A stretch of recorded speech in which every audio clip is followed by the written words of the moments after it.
In today's video, I'm going to teach you how to add a field in Airtable.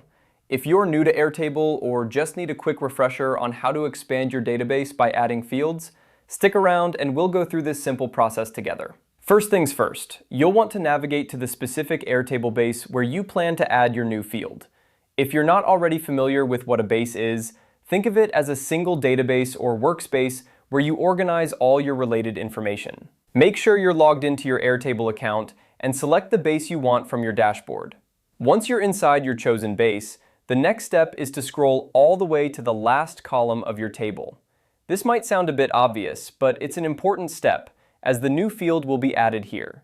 If your table has a lot of columns, this is a good time to use the horizontal scroll bar at the bottom of your screen to quickly navigate across. Now, when you reach the end of your table, you'll notice a small plus sign button. This is your gateway to adding a new field. Go ahead and click on that plus sign. Once you've clicked it, you'll see a menu pop up, giving you various options for the type of field you can add. Airtable offers a versatile range of field types, such as text, number, date, checkbox, and more, depending on what you need for your data entry.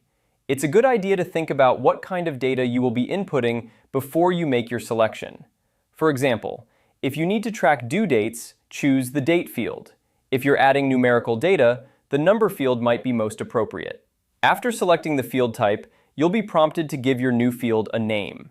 Make sure to choose a name that clearly represents the data it will contain, as this will help you and anyone else using your Airtable base to quickly understand what information is stored there. Once you've named your field and selected the correct type, click Create Field or a similar confirmation button, and voila! Your new field is now part of your table, ready for data entry. Remember, Airtable is highly flexible, so you can always edit the field type or name later if needed. Just click on the drop-down arrow next to the field name and you'll find options to customize it further.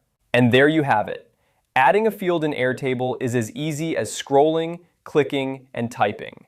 With these simple steps, you can tailor your database to fit your specific needs.